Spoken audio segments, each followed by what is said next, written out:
దేవుని నామానికి మహిమ కలుగును గాక. ప్రభువైన యేసుక్రీస్తు నామములో అందరికీ శుభాభివందనములు. ఒక క్రైస్తవుని ప్రాథమికమైన బాధ్యత లేదా విశ్వాస యొక్క ప్రాథమికమైనటువంటి బాధ్యత లేదా రక్షించబడినటువంటి వ్యక్తి యొక్క ప్రాథమికమైన బాధ్యత లో మనం ఉన్నాం. మరి ముందుగా అందులో గ్రేట్ కమాండ్మెంట్స్ లేదా గొప్ప ఆజ్ఞల గురించి నేర్చుకుంటా ఉన్నాం. మరి క్రైస్తవుని యొక్క ప్రాథమికమైన బాధ్యతలో దేవుణ్ణి ప్రేమించుటతో పాటు అదే స్థాయిలో, అదే సమయంలో, అదే రీతిగా తన తోటి సహోదరులను, క్రైస్తవులను, సోదరుమణులను, ఇతరులను కూడా ప్రేమించబద్ధుడై ఉన్నాడు. మరి దేవుని ప్రేమించడం అంటే సహోదరులను ప్రేమించకుండా, పొరుగువాన్ని ప్రేమించకుండా దేవుణ్ణి ప్రేమించలేము అనేటువంటి వాస్తవాన్ని మనం అర్థం చేసుకోవడానికి ప్రయత్నం చేస్తూ ఉన్నాం. మరి నిన్నటి దినమున దాదాపు 7 ప్రశ్నలు చూసామండి. 7 ప్రశ్నల్లో మనం జవాబులు చూసుకుంటూ వచ్చాం.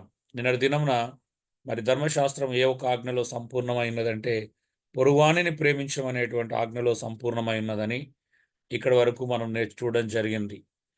ఈరోజు 8వ ప్రశ్న కూడా చూద్దాం. ఎవడు ఆజ్ఞను అతిక్రమించును? ఎవడు ఆజ్ఞను అతిక్రమిస్తాడు? ఆజ్ఞను అతిక్రమించే వ్యక్తి ఎవరు? వాళ్ళని ఏమంటారు? ఏం చేస్తే ఆజ్ఞను అతిక్రమించినట్టు అవుతుంది? పాపము చేయువాడు.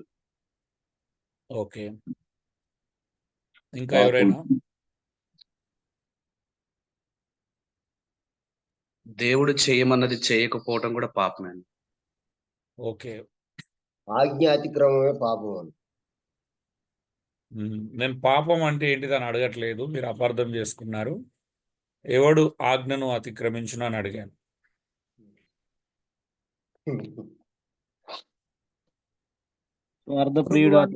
పొరుగువాన్ని ప్రేమించలేని వాడు.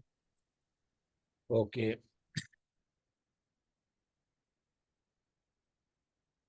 పాపం చేయు ప్రతివాడు. ఓకే, పాపం చేయు ప్రతివాడు. నేను మొదటి యోహానులోనే ఉండమని చెప్పాను, అందరికీ గుర్తుపెట్టుకోండి అది. సో పాపము చేయు ప్రతివాడు ఆజ్ఞను అతిక్రమించును. చూడండి, ఇక్కడ సందర్భంలో కూడా దేని గురించి మాట్లాడుతున్నాడు? ఈ పాపం చేయవాడు ఎవడు, ఎవరి గురించి యోహాను మాట్లాడుతున్నాడు అనేది ఇక్కడ చాలా ప్రధానమైనటువంటి విషయమే. మీరు లేఖనాలను గమనించండి. పాపం చేయి ప్రతివాడు ఆజ్ఞను అతిక్రమిస్తాడు అని మాట్లాడుతున్నప్పుడు ఎవరి గురించి మాట్లాడు, ఏ సందర్భంలో మాట్లాడు? చూద్దామండి, అసలు ఏ సందర్భంలో మాట్లాడుతున్నాడు. మనము మొదటి వచనం గమనించండి. మనము దేవుని పిల్లలమని పిలువబడినట్లు తండ్రి మనకి ఎట్టి ప్రేమను అనుగ్రహించను చూడుడి. మనము దేవుని పిల్లలమే. ఈ హేతు చేత లోకం మనల్ని ఎరగదు, ఏలేనగాది ఆయనను ఎరగలేదు గనుక మనల్ని కూడా ఎరగదు. చూడండి, ఇప్పుడు 2వ వచనం. ప్రియులారా, ఇప్పుడు మనం దేవుని పిల్లలమై ఉన్నాం. దేని బట్టి రూఢిగా చెప్తున్నాడు మనం దేవుని పిల్లలమై ఉన్నామని? మనం ఇక ఏమవుదుమో అది ఇంకను ప్రత్యక్షపరచబడలేదు, కానీ ఆయన ప్రత్యక్షమైనప్పుడు ఆయన ఉన్నట్టుగానే ఆయనను చూతుము గనుక ఆయనను పోలి ఉందుమని ఎరుగుదుము. అంటే ఒక అద్భుతమైనటువంటి విషయాన్ని ఇక్కడ మాట్లాడుతున్నాడు. అంటే క్రీస్తు వచ్చేసరికి మనం ఆయన పోలికలోకి మార్చబడతాం, ఆయన ఎలా ఉన్నాడో అలాగే మారుతాము అనేటువంటి ఒక సత్యాన్ని ఇక్కడ వివరిస్తున్నాడు. మరి అది ఏంటిదంటే 3, ఆయన యందు ఈ నిరీక్షణ పెట్టుకొనిన ప్రతివాడు ఆయన పవిత్రుడై ఉన్నట్టుగా తన్ను పవిత్రునిగా చేసుకొనును.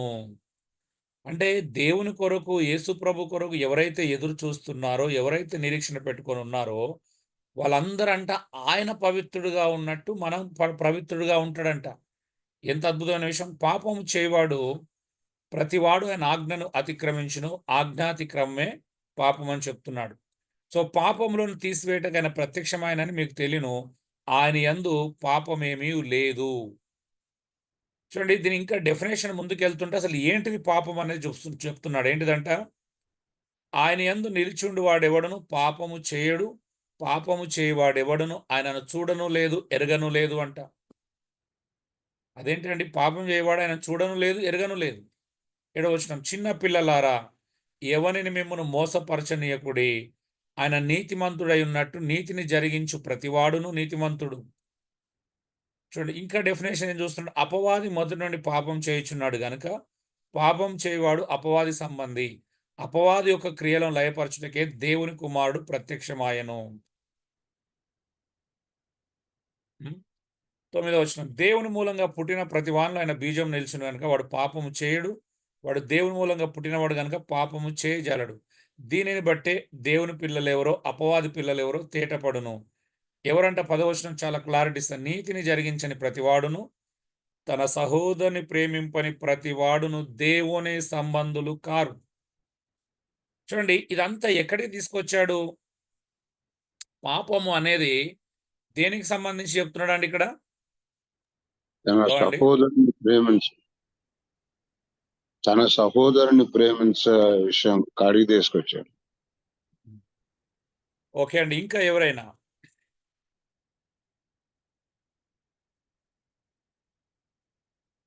ఏంటిదండి ఇక్కడ పాపం చేయడం అంటే ఏంటిది? ఆజ్ఞను అతిక్రమించుట. సహోదరుని ప్రేమించకపోవటం. ఇంత వివరించిన తర్వాత కూడా మళ్ళీ మీరు అక్కడే అయిపోయారండి. సరే, మీ దగ్గరికే వచ్చి అడుగుతున్నాను. ఆజ్ఞను అతిక్రమించడం అంటే ఏంటి చెప్పండి? సహోదరుని ద్వేషించడం.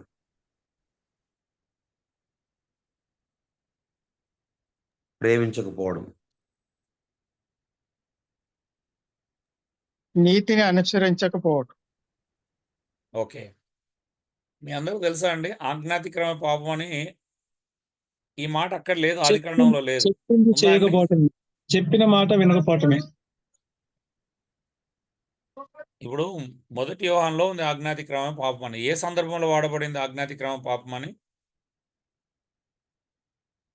దేవుని మాట వినకపోవటం. మీరు మళ్ళీ మీ సొంత మాటలే చెప్తున్నారండి. వాస్తవమే, అందులో దేవుని మాట వినకపోవడం అనేది వాస్తవమే. మీకు ఒక క్లారిటీ కోసం అడుగుతున్నాను. మనం జనరల్గా ఆజ్ఞాతిక్రమం పాపం అనేది ఇక్కడి వచనాన్ని మనం ఎక్కడ కోడి చేస్తాం? ఆదికాండంలో ఆదామవ్వలు చేసిన దాని సందర్భంలో కోడి చేస్తాం. నిజమా కాదో చెప్పండి. అవునన్నా. కానీ యోహాను భక్తుడు ఏ సందర్భంలో కోడి చేశాడండి? ఆదామవ్వల సందర్భంకి సంబంధించి కోడి చేయలేదు, అవునా? అవునండి, సహోదర ప్రేమ విషయంలో కొట్టేశాడు. మీకు అర్థమవుతుందా అండి? మీరు ఎక్కడో ఉండిపోయారు. మీరు ఆలోచించడానికి ఇష్టపడతలేరు బహుశా. ఆజ్ఞాతిక్రమం పాపం అక్కడ కూడా జరిగింది, దాన్ని కాదనట్లేదు. ఆదికాండంలో కూడా జరిగింది, దేవుని మాట వినలేదు. కానీ ఇక్కడ ఆజ్ఞ అతిక్రమం అనేది ఈ ఆజ్ఞ అనేది దేనికి సంబంధించి యోహాను వినియోగిస్తున్నాడు చెప్పండి?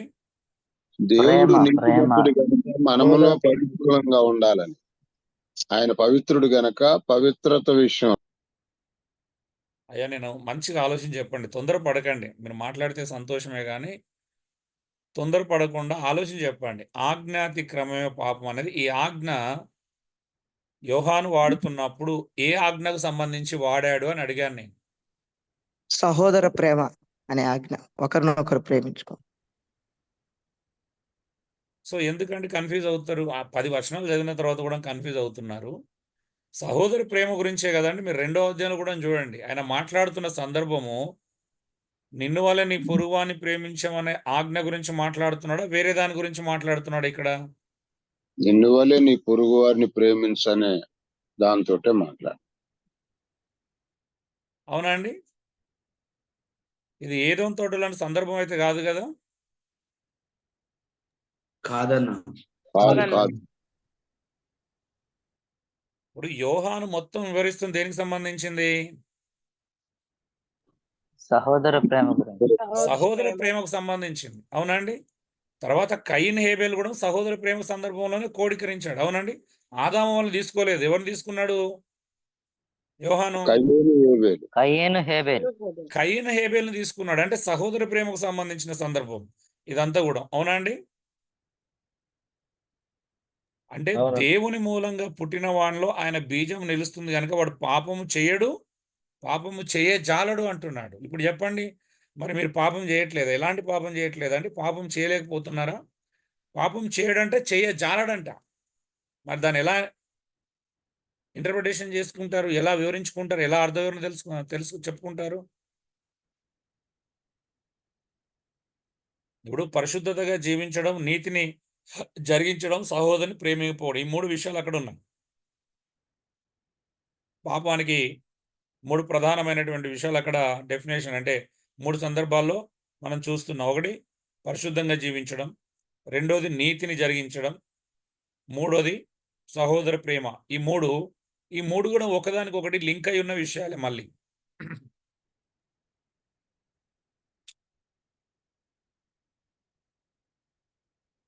సో ఎవడు ఆజ్ఞను అతిక్రమించినంటే పాపము చేయు ప్రతివాడు అంటున్నాడు. అవునా? ఏ పాపం అండి? పాపం చేయు ప్రతివాడు అన్నప్పుడు ఏ పాపం గురించి మాట్లాడుతున్నాడు అనేది ఇక్కడ మనం చూడాలి. సో పాపం చేయు ప్రతివాడు అంటే సహోదరుని ప్రేమింపని ప్రతివాడు అని అర్థం కదా. నీతిని జరిగింపని వాడు. నీతి అనేది ఎవరికి సంబంధించిందండి? దేవునికి సంబంధించి. నీతి అనేది ఎవరికి సంబంధించిందండి? దేవునికి సంబంధించిందన్న. ఇంకా ఎవరైనా?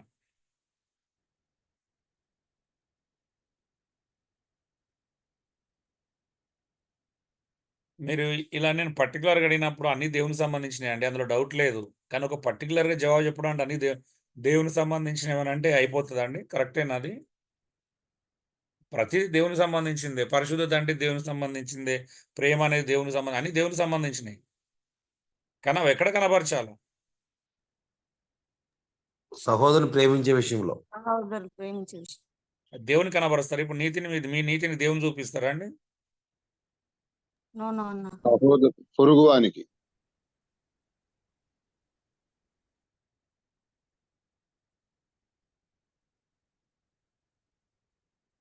పరిశుద్ధత ఎవరి పట్ల కనబరుస్తారంటే పరిశుద్ధత దేవునికి సంబంధించింది. కానీ పరిశుద్ధంగా నేను జీవిస్తున్నానంటే కారణం అంటే నేను పొరుగు వాళ్ళతో సంబంధం లేకుండా, ఇతరులతో సంబంధం లేకుండా పరిశుద్ధంగా జీవించగలుగుతానా? జీవించలేం.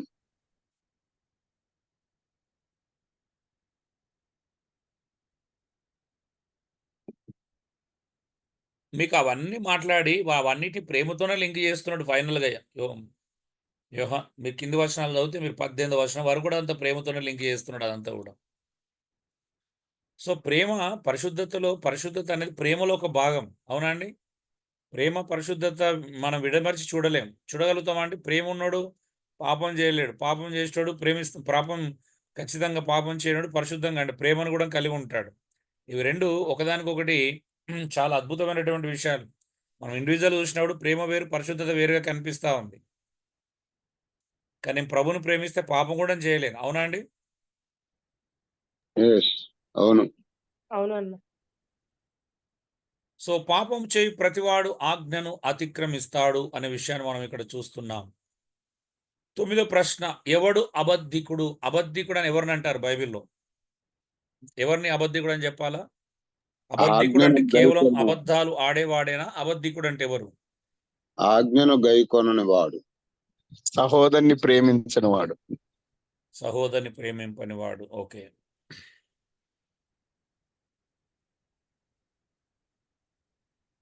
చూడండి, ఆజ్ఞలు గైకొనని వాడు, రెండోది తన సహోదరుని ద్వేషించేవాడు. 2 మాటలు ఉన్నాయి. మీరు 1 యోహాను 2:4 చూడండి ఒకసారి. 1 యోహాను 2:4. ఇవన్నీ ఏ సందర్భంలో వాడుతున్నాడు? మనం మాట్లాడుకునేటువంటి గొప్ప ఆజ్ఞకు సంబంధించిన సందర్భాలైనా కాదా? ఇవి మనమన్నీ చూడాలా. చూద్దాం.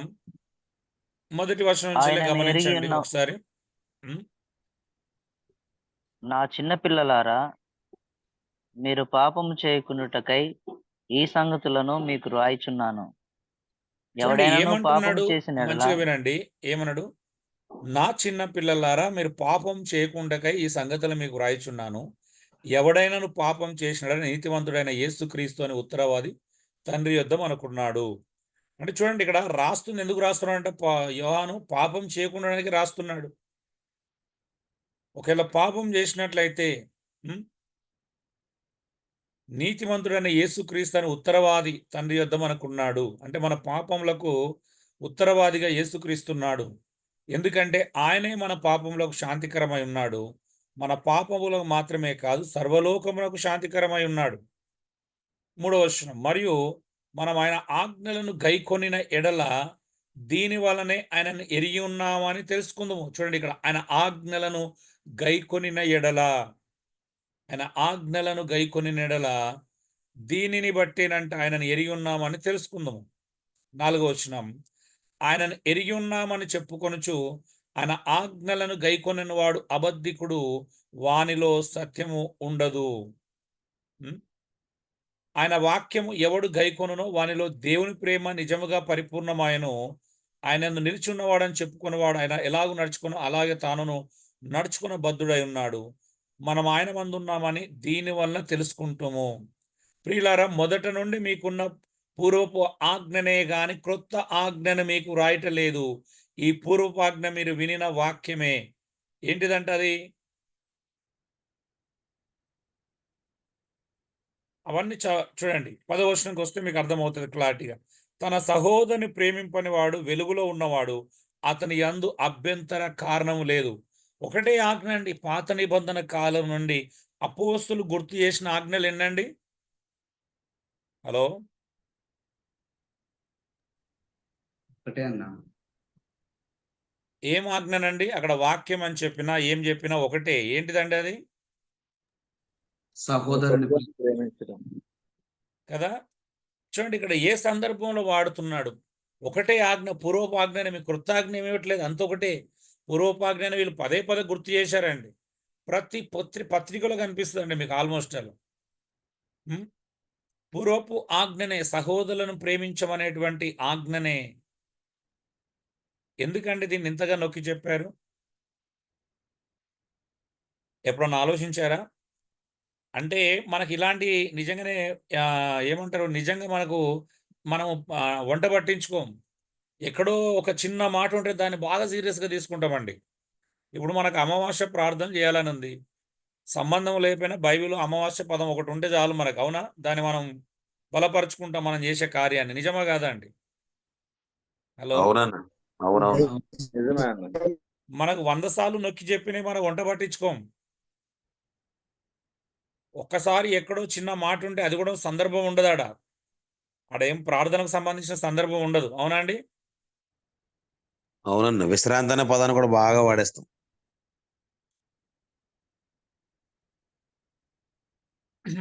ఇప్పుడు అర్థం అంటే మనం ఏం చేస్తాం? అపోస్తులు, దేవుడు వీళ్ళందరూ నొక్కి నొక్కి నొక్కి నొక్కి చెప్పినవి మనం పట్టించుకోం. నిజమా కాదా అండి? మనకంత సీరియస్ విషయాలు కాదు ఇవన్నీ. మన సీరియస్ విషయాలు వేరే ఉంటాయి. అవసరం అంటే మనం మోసేసునో యేసుప్రభుని ఎగ్జాంపుల్గా తీసుకొని 40 రోజులు ఉపవాస ప్రార్థనలు పెట్టుకుంటాం. అది మనకు చేయమని చెప్పాడు దేవుడు, కానీ అవి సీరియస్గా తీసుకుంటాం. నిజమా కాదండి? అవి మనకు సంబంధించినవి కావు, అయినా వాటిని సీరియస్గా తీసుకొని ఉపవాస పండుగలని అవ్వని ఇవ్వని చాలా పెట్టుకుంటాం. నిజమా కాదే చెప్పండి? వాస్తవం అన్న, నిజం. మనకు చెప్పిన చేయడం రాదు. ఏదైతే చెప్పలేదో అవి మనకి ఇష్టం అనుకోండి, వాటి వల్ల మనకైనా లాభం వస్తుంది. ఏదైనా ఆర్థిక లాభమో లేకపోతే సంఖ్య పెరగడం లాభదాయకమో, మనకు అన్ని లాభాలున్నాయి కావాలా, అవునండి? దేవుని ఆజ్ఞలతో మనకు సంబంధం ఏంటండి? మనకు లాభం వస్తుందా రాదా? మన పేరు కొంచెం ప్రబలుతుందా లేదా? మనం గొప్ప వాళ్ళు అనిపించుకుంటామా లేదా? ఏమంటారు?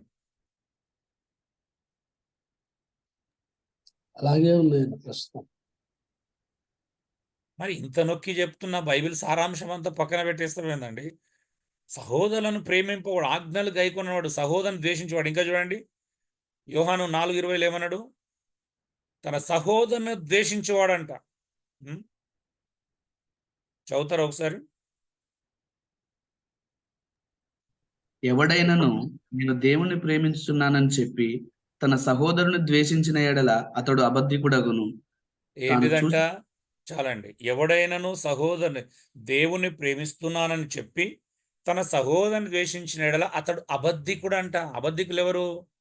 నిన్ను వలె నీ పొరుగువాని ప్రేమించమనే లేఖనాన్ని పాటించని వాడు, ఎవడైతే ఆ లేఖన విరోధంగా సహోదరుని ద్వేషిస్తాడో వాడే. అవునండి? ఎందుకనంటే ఇక్కడ పక్క అపవాది సంబంధే.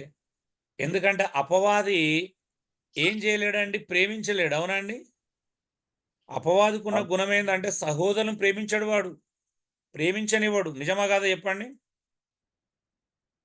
అవునన్నా, ప్రేమించని. అపవాదికి నచ్చంది ఏంటో తెలుసా అండి? మనం అందరం ప్రేమించుకోవడం, ఒకరి పట్ల ఒకరు ప్రేమ కలిగి ఉండడం. నిజమా కాదా చెప్పండి?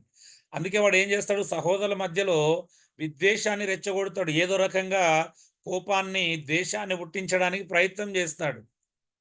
అసలు అపవాది యొక్క డ్యూటీ ఏంటిది చెప్పండి? అసలు మొట్టమొదటి డ్యూటీ ఏంటిదండి అపవాది యొక్క డ్యూటీ? ఐక్యతను చెడగొట్టం, ప్రేమను చెడగొట్టం. లేఖనం చూపించండి. అపవాది యొక్క డ్యూటీ ఏంటిదండి?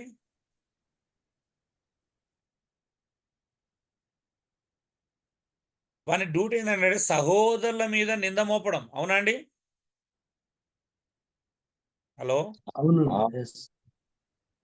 నేరం మోపే వాని డ్యూటీలలో ప్రధానమైన డ్యూటీ ఏందండి? నేరం మోపటం, అపవాదాలు.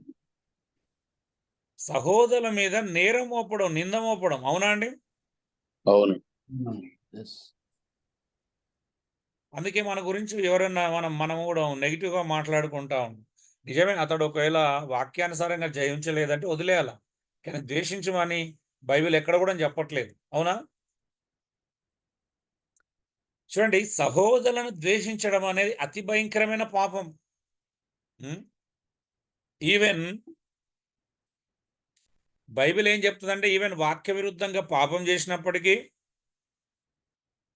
సంఘం నుండి దూరం పెట్టమన్నది కానీ ద్వేషించమని చెప్పలేదు. అవునా అండి? శత్రుగా భావించమని చెప్పలేదు.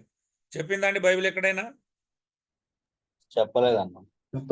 మనం ఈవెన్ మత్తయి సువార్త 18వ అధ్యాయం 15-20 వచనాల ప్రకారం ఒక సహోదరుడు మరొక సహోదరుడు విధంగా పాపం చేస్తే గద్దించాలి, అతని క్రమశిక్షణలు ఎలా పెట్టాలో మీరు నేర్చుకున్నారు సంఘం ఏకాభిప్రాయంతో కూడిన పరిపాలనలో. అలాంటి సందర్భంలో సంఘం మాట కూడా వినకపోతే అతను అన్యునిగా సుంకరిగా ఎంచుకోమన్నది కానీ శత్రుగా భావించొద్దన్నది. అవునా అండి? అవునా? అంటే మన మాట వినని వాడు, బోధ వినని వాడు మనకు ఎవరండి?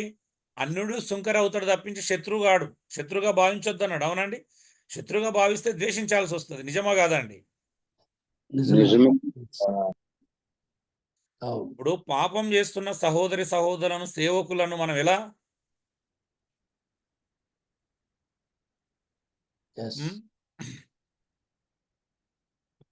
ఏమని ఉందండి?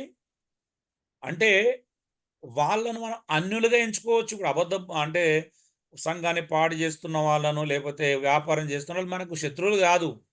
వాళ్ళు అన్యులు, మనకు సుంకర్లు. అంటే సంఘానికి సంబంధించిన వారిగా చూడాలి. అంతేగాని వాళ్ళని శత్రువులుగా భావించకూడదు. బైబిల్ ఇప్పుడు అన్యులను శత్రువుగా భావించమంటుందా అండి మనల్ని? లేదు. సో మనం ఎవరిని శత్రువులుగా భావించకూడదు. వాళ్ళు మనకు అన్యులు, ఎందుకంటే వాక్యానికి లోబడతలేరు కాబట్టి ఇంకా వాళ్ళు మనకు అన్యులు. అవునండి? సుంకర్లు, పాపులు అని అర్థం. సుంకర్లు అంటే అర్థం పాపులు. అవునా? ఇక్కడ నుండి వాళ్ళు ఎవరు? మన వాళ్ళు కాదు. దేవుని మాటకు ఆజ్ఞకు లోబడతలేరు అని అంటే వాళ్ళు అన్యులుగా ఎంచుకోవాలి, లేదా సుంకర్లుగా ఎంచుకోవాలి. అవునండి? అవును. సో మరి ఎవడు అబద్ధికుడు అంటే ఆజ్ఞలను గైకొనని వాడు. ఏ ఆజ్ఞల గురించి మాట్లాడుతున్నాడండి? నిన్ను వల్లే నీ పొరుగువాన్ని ప్రేమించమనే ఆజ్ఞ కదా. ఆజ్ఞలు ఎవరైతే గైకొనరో వాళ్ళ గురించే మాట్లాడుతున్నారు. ఎవరైతే సహోదరుని ద్వేషిస్తారో, అంటే కళ్ళ ముందున్న సహోదరుని ద్వేషిస్తూ కనబడని నేను దేవుణ్ణి ప్రేమిస్తున్నాను అంటే, ఎవరైనా దేవుడు అంటే నాకు ఇష్టం అండి, నేను దేవుని ప్రేమిస్తాను, మీతో నాకు సంబంధం ఏంటి అని ఈ ఏమంటారు, స్వనీతిపరమైన భక్తి చేస్తారు చూసండి. స్వనీతి భక్తులు అంటారు వీళ్ళని, స్వనీతి పరులు అంటారు. అవునా? అంటే ఆ పరిచయం లాగా, ప్రభా నువ్వు అంటే నాకు ఇష్టం కానీ ఈ పక్కోడు పరిచయాడు అంటే నాకు ఇష్టం లేదంట.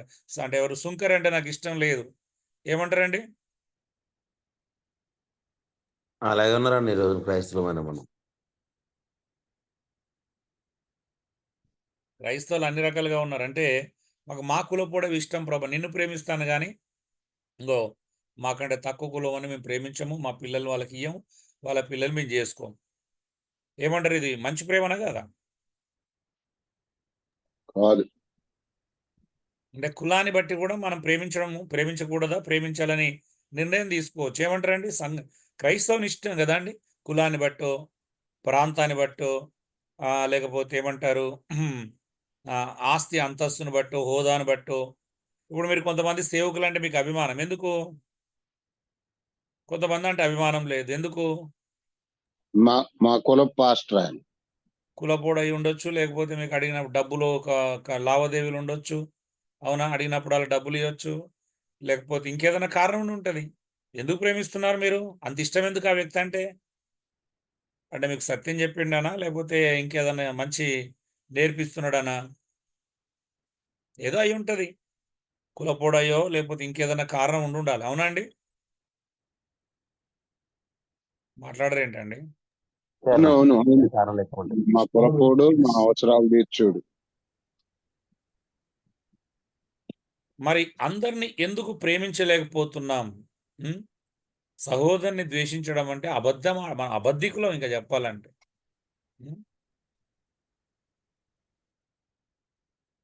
ఆరంభంలోనే యోహాను మాట్లాడతాడు ఏంటంటే అండి, ఎవడైనా తన పాపం చేయలేదని చెప్పుకునేలా వాడు అబద్ధికుడు అంట, తనను తానే మోసం చేసుకుంటున్నాడంట. అవునా అండి? అవునండి. ఏంటిది పాపము అంటే? అందుకే అన్నాడు ఆయన, నమ్మదగిన వాడు నీతివంతుడు గనుక మన పాపం మనం ఒప్పుకుంటే ఆయన మన సమస్త దుర్నీతి నుండి విడిపించి పవిత్రులుగా చేస్తాడంట. అంటే నిజమే, ప్రతి క్రైస్తవం లోపల దుర్నీతి ఉంది కదా, చెడ్డ నీతి ఉన్నది. సహోదరులను ప్రేమించినంత చెడ్డ నీతి ఉన్నది. అవునా అండి? అక్కడ పాపం అంటే కేవలం ఒక కోణంలో మాట్లాడతాడు, అందులో కూడా సహోదర ప్రేమకు సంబంధించిన అంటే యోహాను మాట్లాడుతుంది దాని గురించి. అసలు ప్రతి అధ్యాయంలో దాని గురించే మాట్లాడు. మొదటి అధ్యాయం, రెండో అధ్యాయం, మూడో అధ్యాయం, నాలుగో అధ్యాయం నొక్కి నొక్కి చెప్పాడు ఇదే పాపం గురించి. అవునా అండి? అవునన్నా. అవునవును. అంటే పాపము అనే సందర్భము చూడండి, అంటే అన్ని పాపాలే, ప్రతిదీ పాపమే. యా చివరి అధ్యాయంలోకి వస్తే కొంతమంది వాళ్ళ పాపం అంటే ప్రతిదీ పాపమే అంటాడు. అవునండి? అయితే ఇక్కడ మాట్లాడుతున్నటువంటి ప్రత్యేకమైన అంశం చూడండి, ఎవడు దేవుని సంబంధి కాడు? నాకు దేవునితో సంబంధం ఉందని నేను ఎలా ప్రూవ్ చేసుకోగలుగుతాను? నాకున్న తన రుజువు ఏంటి? ఏకైక రుజువు ఏంటి? తన సహోదరుని ప్రేమించటం ద్వారా. ఓకే, ఇంకా ఎవరైనా నేను దేవుని సంబంధినని నాకు ఎలా తెలుసండి? ఉపవాసం ఉండడం ద్వారానా, గంటలు గంటలు ప్రార్థనలు గడపడం ద్వారానా, ప్రతిరోజు బైబిల్ చదువుకోవడం ద్వారా, పడుకునే ముందు రాత్రి తెల్లారు లేవని ఒక ప్రార్థన చేసుకొని అలా తెలుస్తుందా నేను దేవుని సంబంధినని ఎలా తెలుసు? నేను బాహ్యంగా ఇంటర్నల్గా నువ్వు ప్రార్థన చేసుకొని ఉపవాసం చేసుకుంటే నేను దేవుని సంబంధినని తెలియదు, అది నువ్వు వ్యక్తిగతమైనవి. కానీ నేను దేవుని సంబంధిని అనేది బాహ్యంగా బయటికి ఎలా తెలుసు? ఎలా తెలుస్తుంది? నేను ఎలా కనబరుచుకోవాలా? క్రియల సహోదరుడు ద్వారా, మన క్రియల ద్వారా ఇతరులను ప్రేమించినప్పుడు. ఇంకా ఎవరైనా?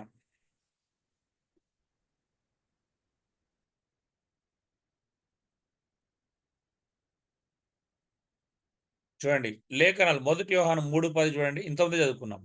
ఏంటిదంటే, నీతిని జరిగింపని ప్రతివాడును తన సహోదరిని ప్రేమింపని ప్రతివాడును దేవుని సంబంధులు కారు. ఎవరు ఎవరు దేవుని సంబంధులు గారు? తన సహోదరిని ప్రేమింపని వాడు.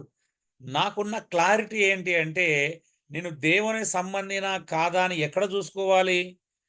నేను సహోదరుని ప్రేమిస్తున్నానా లేదా అక్కడ చూసుకోవాలి. అవునా అండి? అంటే నన్ను ఎవరి నేను ఎక్కడ ద్వారా? పరిశీలించుకోవాలండి?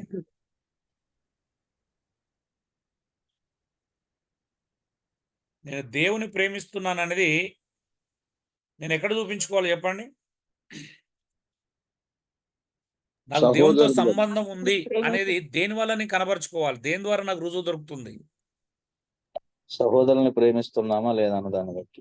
కదా? ఎక్కడ పరీక్షించుకోవాలా? మిగతాన్ని కాదు, మిగతాన్ని వాస్తవాలే. కానీ నిజంగా నేను దేవుని సంబంధినా కాదా అనేది ఎక్కడ నేను పరిశీలించుకోవాల్సి వస్తుంది? అందుకే అన్నాడు, తన సహోదరుని ప్రేమింపని వాడు దేవుని సంబంధి కాడంట. ఎవరి సంబంధం అంట అతను?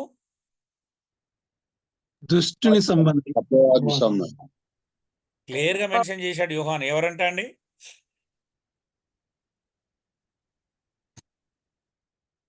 దుష్టుని సంబంధం.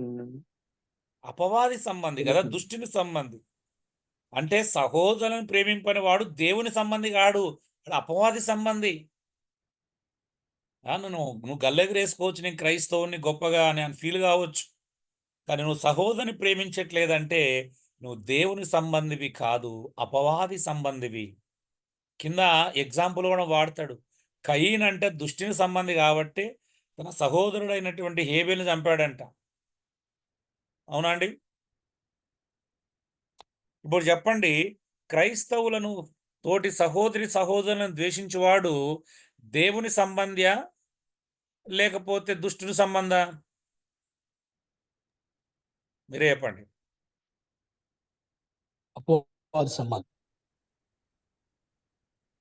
హలో,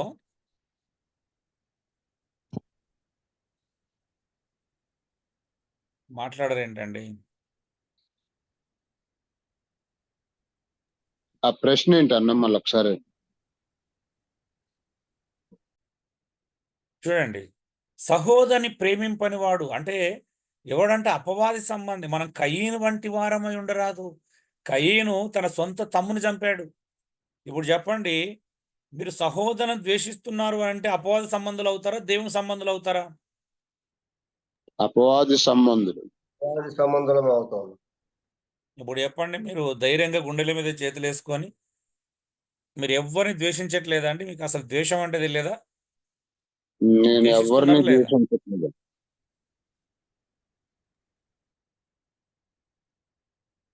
హలో అండి, ద్వేషిస్తున్నామన్నా.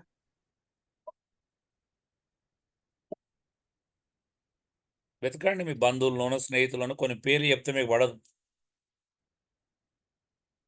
అవునన్నా. ద్వేషిస్తాయండి. సో ఇప్పుడు చెప్పండి, అపవాది సంబంధులు ఎవరు, దేవుని సంబంధులు ఎవరు ఎలా తెలుస్తుంది నాకు? మరి ప్రతిరోజు మనల్ని మనం పరిశీలించుకోవాలి కదా. నేను ఒక వ్యక్తిని ద్వేషిస్తున్నాను, ఒక వ్యక్తి పైన నాకు ద్వేషం వస్తుంది, కోపం వస్తుంది, ఆ వ్యక్తి పేరింటే నేను లేకపోతే కనబడితే ముఖం చాటేసుకుంటున్నాను, అలాంటి కొంతమంది వ్యక్తులను నేను ఎదుర్కోలేకపోతున్నాను అంటే అర్థమేంటి చెప్పండి? హృదయంలో ద్వేషిస్తున్నామని అర్థం కదా, హృదయంలో ఎక్కడో వ్యతిరేకత ఉందనే కదా అర్థం. అవునండి. యేసు ప్రభు యూదా ఇస్కరియోతు తనను అప్పగిస్తాడని తెలిసి కూడా ఆ రాత్రి సహోదరుడు అని సంబోధించాడు కదా.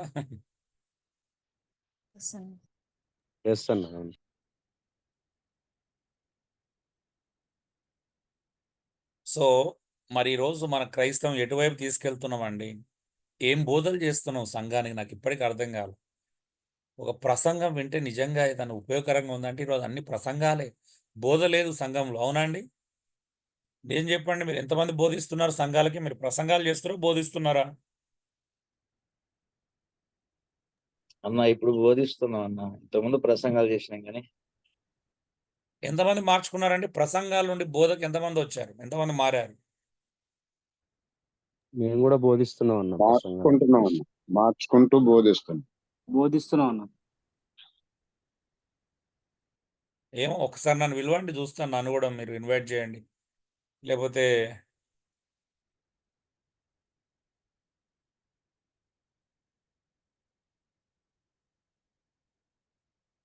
చూడండి, ఏలియా గారు కొన్ని రిఫరెన్స్లు పెడుతున్నాడు. నిజమే, తన సహోదరు అంటే హృదయపూర్వకంగా క్షమించిన వాడికి దేవుని క్షమాపణ దొరకదని చెబుతుంది. అవునా అండి?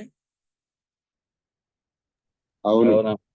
అంటే మనం క్షమిస్తేనే క్షమించబడును, పరలోక ప్రార్థనలు కూడా అని చెప్పాడు కదా. మనం ఎవరినైతే క్షమిస్తామో అప్పుడే మనకు క్షమించబడుతుంది. మన ఇతరుల క్షమాపణ అంటే ఇతరుల పాపాలు నిలిచి ఉండనిస్తే మన పాపాలు కూడా నిలిచి ఉంటాయా, క్షమించబడతాయా, తుడిచిపెట్టుకొని పోతాయా? నిలిచే ఉంటాయి అన్న. అంటే దాని అర్థం ఏంటిది? మీరు ఎవరినైనా క్షమించట్లేదు, కొంతమందిని మీరు పాపాలు క్షమించకుండా అలాగే పెట్టుకుంటున్నారు అంటే అర్థం ఏంటండి?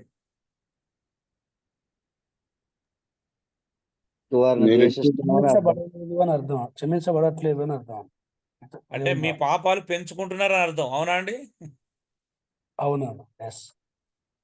మీ పాపం పెంచుకుంటున్నట్ట, తుడిచిపెట్టుకుంటున్నట్ట? పెంచుతున్నట్టే అన్న. పెంచుకుంటున్నట్టే. మీరు ఎక్కడికో వెళ్తున్నారు. కొంతమంది సొంత తల్లిదండ్రులను కూడా క్షమించని స్వభావం కలిగిన వాళ్ళు ఉంటారండి.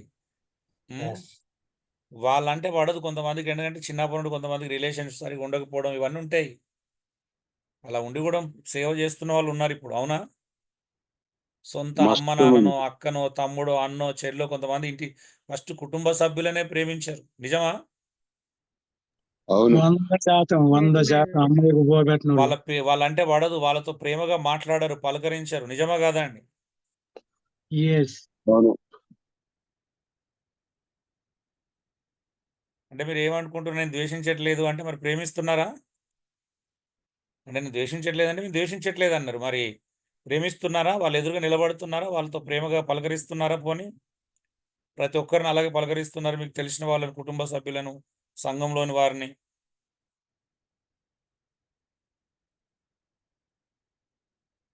అంటే మనం ఏమనుకుంటున్నామంటే మనకు ఎంతో లేదన్నా మన లోపల స్వనీతి ఉంది. అవునా అండి? కుప్పలుగా. అంటే మళ్ళీ ఏమనుకుంటున్నాం మనం? నేను ఎవరిని దేవుణ్ణి ద్వేషించట్లేదండి. నాకంటే ఎవరి మీద ద్వేషం లేదు.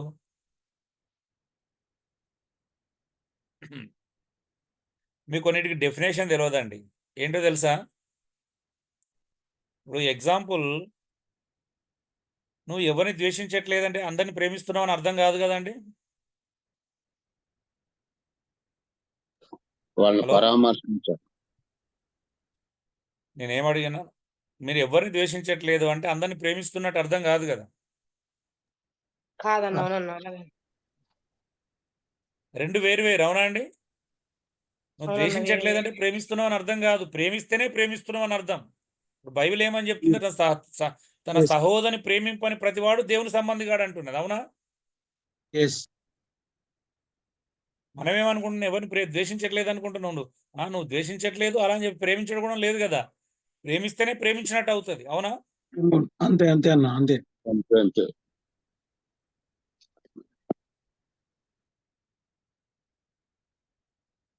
మీకు ఇంతకుముందు ఒక ఎగ్జాంపుల్ చెప్పుంటాను. నేను విజయనగరం వెళ్ళినప్పుడు మా బ్రదర్ వాళ్ళ వెహికల్లో వెళ్తున్నాం మేము. అక్కడ ఉన్నటువంటి ఫేమస్ రాజుల కుటుంబానికి చెందిన వారి బంగ్లా ముందుకే వెళ్తున్నాం. అడిగాను, ఈయన ఎలాంటి వాడన్నా అని అడిగాను. మా సహోదరులు మాట్లాడుకుంటే అలా అడిగితే ఆయన ఏమన్నాడంటే, అక్కడ ఉన్న సహోదరుడు మా అన్న ఏమన్నాడంటే, మంచోడు చెడ్డోడు అయితే కాదు అన్నాడు. చెడ్డవాడు మాత్రం కాదు అన్నాడు. అని పాజ్ ఇచ్చి కొన్ని సెకండ్ల తర్వాత ఏమన్నాడు, అలాగని మంచోడు కూడా కాదన్నాడు. నవ్వుకున్నాం కొద్దిసేపు. ఎందుకనంటే చెడ్డోడు ఎందుకు కదంటే చెడ్డ పనులు ఎప్పుడు ఏం చేయలేదు అన్నాడు. అలా అని చెప్పేసి మంచోడు కూడా కాదు, ఎందుకంటే మంచి కూడా చేయలేదు మాకని అన్నాడు. మా మా మా జిల్లాకు మంచి ఏం కూడా చేయలేదు అన్నాడు. అంటే ఇప్పుడు అర్థం ఏంటిది? నువ్వు చెడ్డ పనులు చేయలేదు కాబట్టి నువ్వు చెడ్డోడు కాదు, కానీ మంచోడు మాత్రం కాదు కదా. మంచోడు అంటే మంచి పనులు చేయాలి, మంచోడు అనిపించుకోవాలంటే. చెడ్డ పనులు మానేస్తే సరిపోతుందా అండి?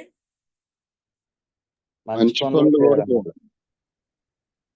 మంచోడు ఎప్పుడు అవుతాడు? మంచి పనులు చేసినప్పుడే మంచోడు అవుతాడు. అంతేగాని నేను చెడ్డ పనులు చేయలేకపోతే మంచోడిని అనుకుంటే అది భ్రమాది. అవునా? నేను ఎవరిని ద్వేషించట్లేదు కాబట్టి ప్రేమిస్తున్నాను అనుకుంటే అది భ్రమనే. నువ్వు ప్రేమిస్తేనే ప్రేమించినట్టు అవుతుంది. నువ్వు ద్వేషించినంత మాత్రాన్ని ప్రేమించినట్టు కాదు. అవునా? అవునా అండి? అవునన్నా అవును. ఓకే. 11వ ప్రశ్న, మీరు ఎప్పుడు బావుగా ప్రవర్తించిన వారవుతారు? మన ప్రవర్తన ఎప్పుడు బాగున్నట్టు? మంచి ప్రవర్తిస్తున్నాం, నేను మంచి ప్రవర్తన కలిగి ఉన్నాను, సంఘంలో, కుటుంబంలో మంచి ప్రవర్తన, బాగా ప్రవర్తన, మంచి ప్రవర్తన కలిగి ఉన్నాను అని ఎలా తెలుస్తుంది? పొరుగు నేను వారిని బావుగా ప్రేమించిన ఆజ్ఞను ప్రవర్తిస్తున్నానని ఎలా పాటించినప్పుడు, తెలుస్తుంది? పొరుగు వారిని జానేజా? ప్రేమించమని ఆజ్ఞను ప్రేమించాలని చెప్తున్న వాక్యాన్ని గౌరవించడం ద్వారా. ప్రేమించుట ఓకే. ద్వారా. ఓకే. ఎక్కడుంది? లేఖనం ఉందా? నేను ప్రతిదానికి లేఖన ఆధారం చూపిస్తున్నాను. మీరు ఏం చెప్పినా ఒక లేఖనం చెప్పి యాకోబు చెప్పండి. 2:8. యాకోబు 2:8. ఓకే. చూడండి, యాకోబు 2:8. ఆల్రెడీ మీకు నోట్స్‌లో రిఫరెన్స్‌లు ఉన్నట్టున్నాయి కదా. చూసి కాపీ కొడుతున్నావు అన్న. చూడండి, యాకోబు 2వ అధ్యాయం 8వ వచనం చాలా అద్భుతమైన వచనం. చూడండి ఏమన్నాడు? మెట్టుకు నీ వలె నీ పొరుగువానిని ప్రేమించుమని లేఖనంలో ఉన్నట్టి ప్రాముఖ్యమైన ఆజ్ఞను మీరు నెరవేర్చిన ఎడల బావుగానే ప్రవర్తించిన వారగుదురు. మెట్టుకు నీ వలె నీ పొరుగువాని ప్రేమించుమనే లేఖనంలో ఉన్నట్టి ప్రాముఖ్యమైన ఆజ్ఞ మీరు ఎరిగిన ఎడల అంటున్నాడా, నెరవేర్చిన ఎడల అంటున్నాడా? ఎవరండి? నెరవేర్చడం ఎందుకండి? తెలుసుంటే సరిపోతుంది కదా లేఖనాలు. ఏమంటారు? అవసరమా అండి నెరవేర్చడం? అవసరం అండి ఖచ్చితంగా. లేఖనాలు బైబిల్ మార్చుకొని చదువుకోవాలండి. లేఖనంలో ఉన్నట్టు నిన్ను వల్ల నీ పొరుగువాని ప్రేమించమనే లేఖనాన్ని ఎరిగిన ఎడల మీరు మంచిగా ప్రవర్తించిన వారు అవుతారు. ఎరిగి ఉన్నప్పుడు అన్నాడా? యాకోబు నెరవేర్చినప్పుడు అన్నాడా? నెరవేర్చినప్పుడు. తిరిగి ఉండడం కాదు, కాబట్టి అది లేఖనం అంటే బైబిల్లో రాయబడి ఉంటుంది. చదువుకునేవాడు దాన్ని నెరవేర్చాల్సిన అవసరం లేదు. చదువుకునేవాడు ఎరుగుతే చాలు. ఏమంటారు? లేదన్నా, లేదు, ఖచ్చితంగా నెరవేర్చాలి. మరి గోడల నెరవేర్చడం మీద అంటే ఏంటిది రాసుకుంటే ఇక్కడ? చాలండి. ఇప్పుడు చూద్దాం.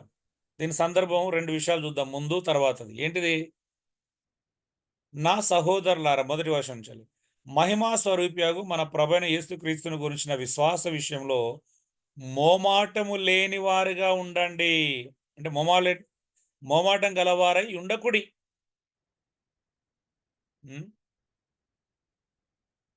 అంటే సంఘంలో ఏముండకూడదంట అండి?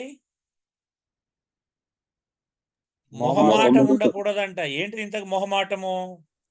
ఎలాగనగా బంగారు ఉంగరం పెట్టుకొని ప్రశస్త వస్త్రములు ధరించుకున్నప్పుడు మీ సమాజ మందిరంలోనికి వచ్చినప్పుడు, అలాగే మురికి బట్టలు కట్టుకొని దరిద్రుడు లోపలికి వచ్చినడలా మీరు ప్రశస్త వస్త్రములు ధరించుకుని వానిని చూచి సన్మానించి నీవిక్కడ మంచి స్థలమందు కూర్చునమని చెప్పి ఆ దరిద్రంతో నీవు అక్కడ నిలువుము, లేక ఇక్కడ నా పాదపీఠమును దిగువన కూర్చునమని చెప్పిన ఎడల మీ మనస్సులలో భేదములు పెట్టుకొని మీరు దురాలోచనతో విమర్శన చేసిన వారవుదురు.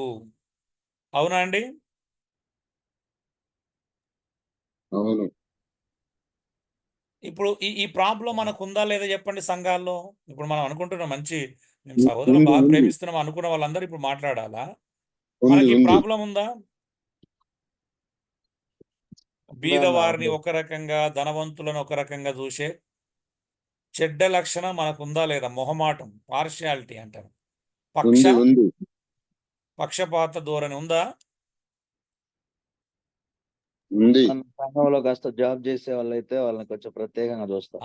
గవర్నమెంట్ ఉద్యోగస్తులు కదండి, బ్యాంకులో పనిచేసేటోళ్ళు, లేకపోతే ఏదన్నా ఎంతో కొంత గవర్నమెంట్ ఉద్యోగాలు, కొంతమంది కులాలను బట్టి. అవునండి, సంఘంలో ఒకవేళ బ్రాహ్మణ కులస్తుడో, లేకపోతే రెడ్డి కులస్తుడో, రావు కులస్తుడో, కొంచెం హయ్యర్ క్యాస్ట్ ఉన్న వాళ్ళకి ప్రత్యేకమైనటువంటి అది ఉంది. అవునండి? అవునన్నా, అవును. జాబ్ ఉంటే ఆత్మీయత ఎక్కువ ఉన్నట్టేనా కదా?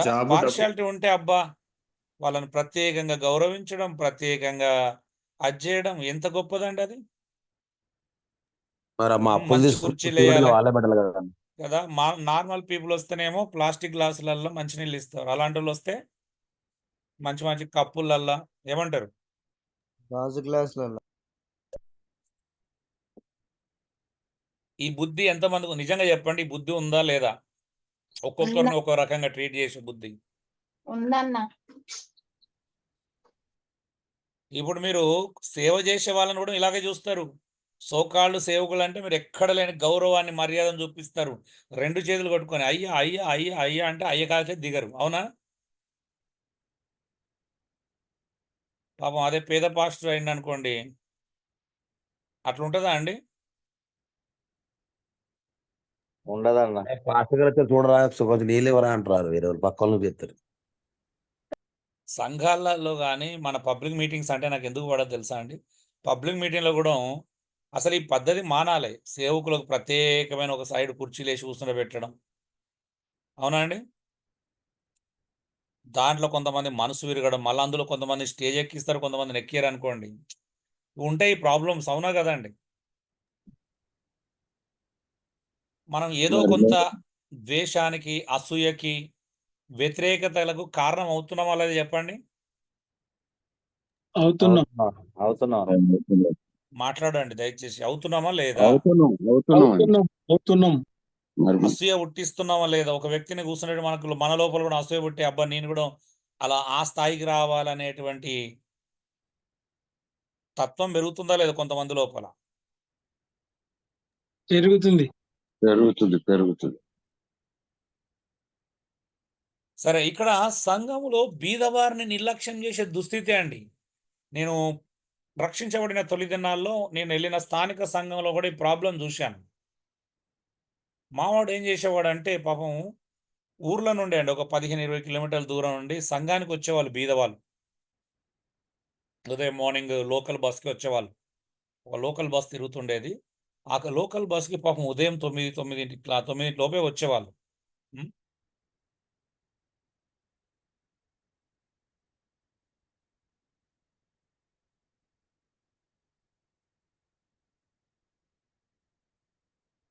అలా వచ్చి కూర్చునేవాళ్ళు. ఈయన వాళ్ళని చూసి కూడా పలకరించకపోయేవాడు. ఈయన ఎదురుంగా వెళ్ళి వాళ్ళు లేదు పాపం వాళ్ళకి నమస్కారం చెప్పాలి, వందనాలు చెప్పాలని. అయ్యగారు ప్రైజ్ ద లార్డ్ పాస్టర్ గారు అని అంటే గంభీరంగా ఏదో బిజీగా అంటే ఇక ఆయన ముఖం తల ఇట్లా ఊపి వెళ్ళిపోయేవాడు. అదే సంఘం. ఎందుకంటే నాకెలా తెలుసు? నేను 8 గంటలకే వస్తాను. ఎందుకంటే నేను సౌండ్ సిస్టమ్ అరేంజ్ చేసి, మైక్లు అరేంజ్ చేసుకొని, నా ఇన్స్ట్రుమెంట్స్ అరేంజ్ చేసుకొని, మళ్ళీ ఆరంభం నుంచి వెళ్ళి నేనే వర్షిప్ లీడ్ చేయాలి కాబట్టి అన్నీ నేను ఈ 2 పనులు చేసేవాడిని అన్నట్టు. సో కాబట్టి మొదటి నుంచి నేను ఉండేవాడిని. కింద ఇల్లు పైన సహవాసం అన్నట్టు. సో ఇక కిందికెళ్ళి వస్తువులు మోసుకెళ్ళడానికి తీసుకెళ్ళడానికి వచ్చినప్పుడల్లా నేను చూస్తుంటాను కదా. అదే ఒక గవర్నమెంట్ ఎంప్లాయ్ మా ఒక సంఘానికి ఒక బ్యాంక్ మేనేజరు, ఒక గవర్నమెంట్ టీచర్ వాళ్ళు వచ్చినప్పుడు మాత్రం ఎదురుగా గేట్ దగ్గరికి వెళ్ళి మరి రండి రండి సిస్టర్, రండి బ్రదరు అని పలకరించి పైకి తీసుకెళ్ళేవాడండి. ఫెలోషిప్ అయిపోయిన తర్వాత కూడా నేను ఇదే తతంగం జరిగేది, ఇదే తంతు. ఈ పేదవాళ్ళు పాపం ఈయనతో మాట్లాడాలి, మళ్ళీ రావడం కుదరదు కదా, దూరం కదా అని చెప్పేసి ఆగితే వీళ్ళని పట్టించుకోకపోయాడు. వీళ్ళిద్దరిని బ్రతిమలాడుకొని ఈ గవర్నమెంట్ ఎంప్లాయీస్ని, రండి మా పాస్టర్ ఈరోజు మంచి చికెన్ చేసింది, మటన్ చేసింది, రండి భోజనం సూపర్ ఉంటుంది ఈరోజు అని బతిమలాడి తీసుకొని వెళ్ళి పెట్టేవాడండి. కానీ పేదవాళ్ళు మరి ఇంటికి వెళ్ళాలో లేట్ అవుతుంది, వాళ్ళని మాట్లాడి పంపించాలనో ఇంగితం నేను ఎక్కడ చూడలేదండి. ఎంత పక్షపాతం అంటే, ఎంత పార్షాలిటీ అని అంటే భయంకరమైన పార్షాలిటీ. నాకే ఆవేశం వచ్చేది ఇలా మా ఇంటికి తీసుకెళ్ళి భోజనం పెట్టాలని. ఆ పని కూడా చేశాం. చేస్తే మా పాస్టర్ వాళ్ళ వైఫ్ ఏమంది అంటే, మేమంతా గతి లేని వాళ్ళమా, మీరు చూసుకునే అంత మేమంతా అదే అని ఒక అలాంటి ప్రాబ్లం కూడా వచ్చింది.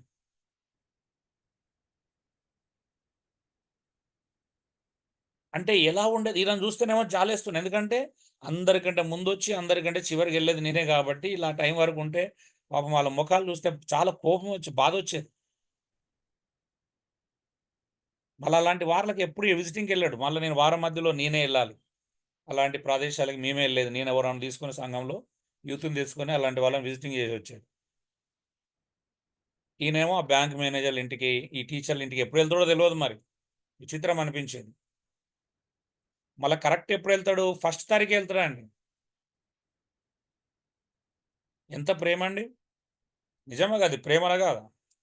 ఉన్నాయని ఖాళీ అయిపోతాయి కదా 10వ తారీఖు అయిపోయి.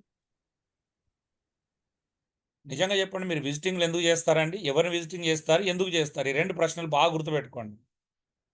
మీరు సంఘంలోకి వచ్చినప్పుడు వచ్చిన వారితో ఎలా ప్రవర్తిస్తున్నారు, అంత అయిపోయిన తర్వాత విజిటింగ్ ఎవరిని ఎక్కువ చేస్తారు? కానుకలు ఇచ్చేవారిని ఎక్కువ విజిటింగ్ చేస్తారా?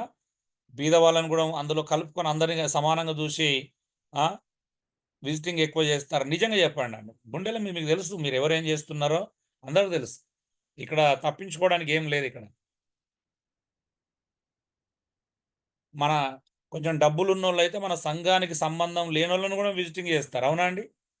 పరిచయస్తులు అయితే, కొంచెం డబ్బు ఉన్నోళ్ళు, అధికారం కలిగిన వాళ్ళు, అవునా, ధనవంతులు అయితే ఏమంటారు? మాట్లాడరు ఏంటండి? మన సంఘానికి సంబంధించి కాకపోయినా విజిటింగ్ చేయాల్సిందే. చేయాలి.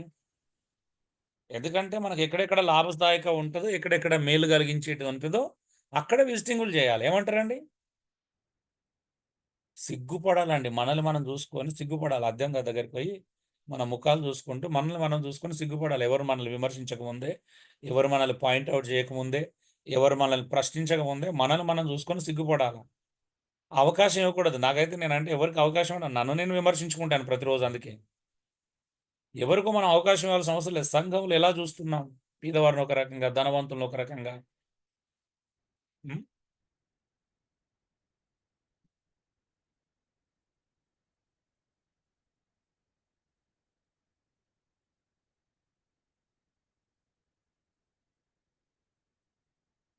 మాకు అసలు నిజంగా చెప్పాలంటే సెమినార్లలో, పబ్లిక్ మీటింగ్లలో ప్రత్యేకమైన భోజనాలు చేయడం ఇష్టం ఉండదు. నేను అయిష్టంగా తింటాను, బలవంతంగా తింటాను, నాకు అసలు ఇష్టం ఉండదు.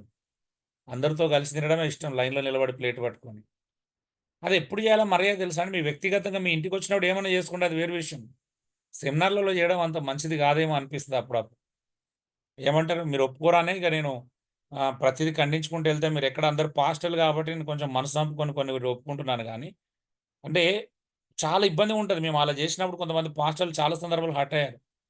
మేము పిఠాపురంలో సెమినార్ చేస్తున్నప్పుడు లంచ్ బ్రేక్లు మేము ప్లేట్ పట్టుకొని లైన్లో నిలబడితే ఆ పక్కన ఉన్న పాస్టర్లకి మింగుడు వల్లే ముఖాలు చిట్లించుకొని పిచ్చి పిచ్చి అంటే అది తట్టుకోలేకపోతున్నారు. ఎందుకంటే మా గౌరవం దెబ్బతింటుందని. కొంతమంది కంట్రోల్ కాక అడిగారండి తినేటప్పుడు.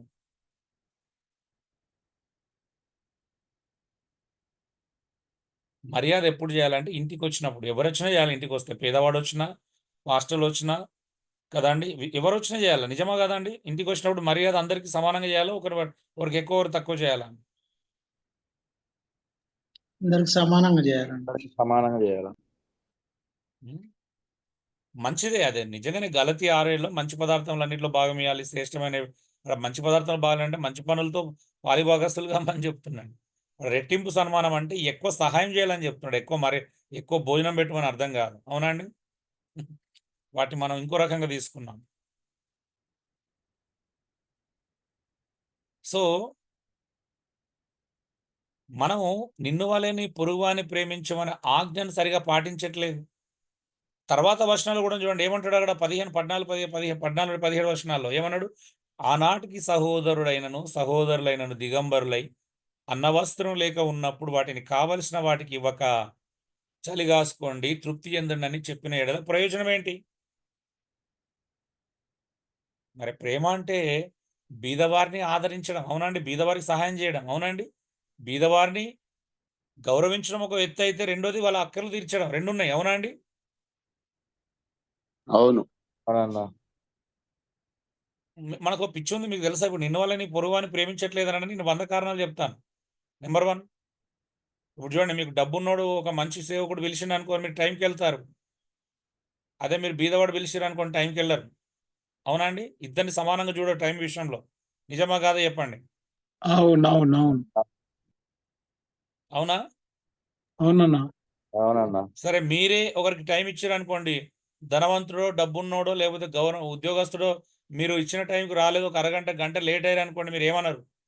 అదే బీదవాడు ఒక అరగంట గంట లేట్ అయ్యారు అనుకో, మీకు కోపం వస్తుంది, ఎంత లేదన్న కొంతమన్నా. నిజమా కదా చెప్పండి? అవును. ఇప్పుడు ఉందా ఈ పార్షాలిటీ మన లోపల లేదా? అంటే మనం ఉన్నది. మనిషిని బట్టి, మనిషికున్న స్టేటస్ని బట్టి ప్రవర్తిస్తామా లేదా చెప్పండి ఇప్పుడు. అవునవునవును.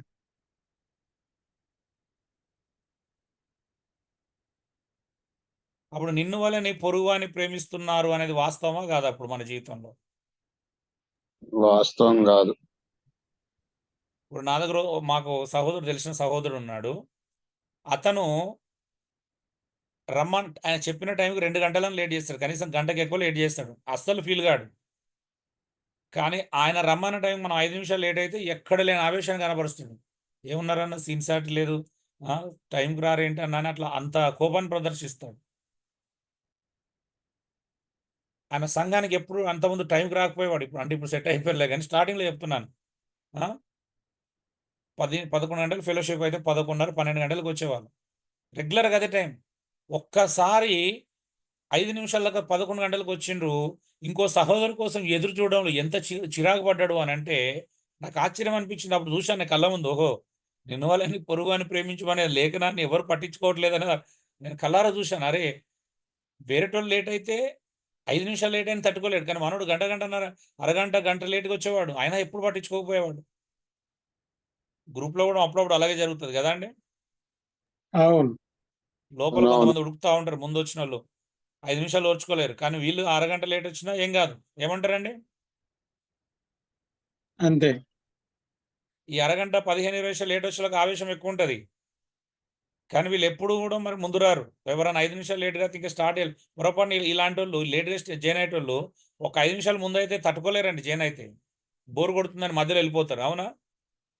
ఓర్చుకోరు ఈతలు జాయిన్ అయ్యేంత వరకు. అవునండి? అవునన్నా.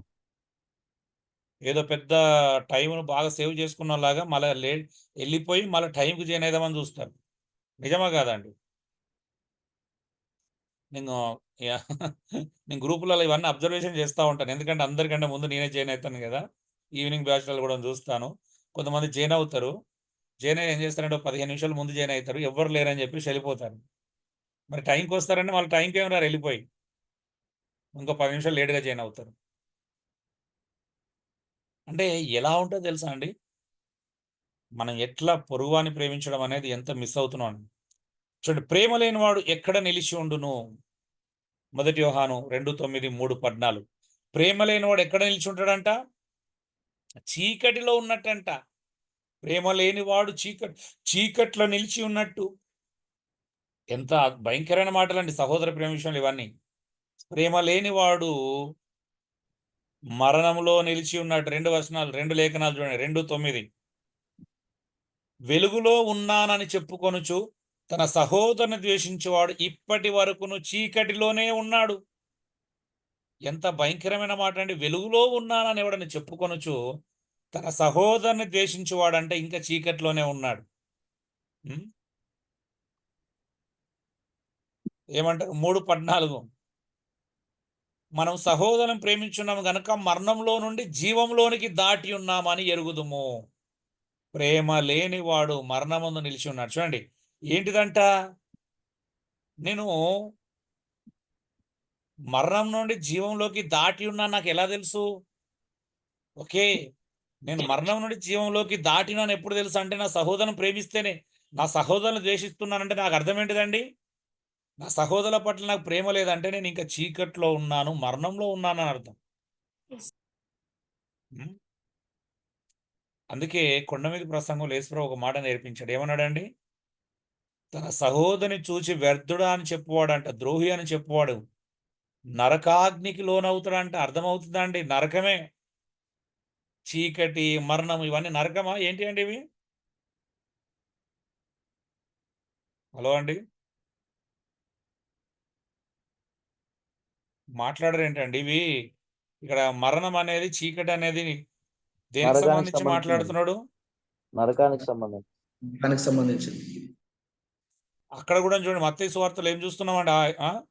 తన సహోదరిని ద్వేషించువాడంట. సరే, సహోదరిని చూసి ద్రోహి అని చెప్పువాడు విమర్శకు లోనవుతాడంట. వ్యర్థుడు అని చెప్పువాడు నరకాగ్నికి లోనవుతాడంట. అవునండి? అవును.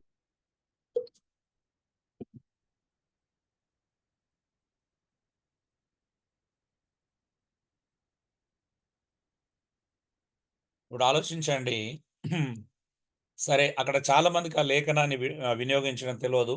నేను పద్యాల ద్వారా ఎవరైనా ఖండించినప్పుడు నువ్వు సహోదరుని ద్వేషిస్తున్నావు, నువ్వు నా ద్రోహివి, నువ్వు నరకాగ్నికి లోనవుతావు అని చెప్పేసి కొంతమంది అలా విమర్శించడం చూస్తాం.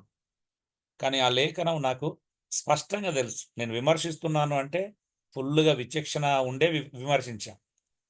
అక్కడ ఫుట్ నోట్ చూడాలి. ఫుట్ నోట్ ఏముండదంటే నిర్నిమిత్తముగా, కారణము లేకుండా.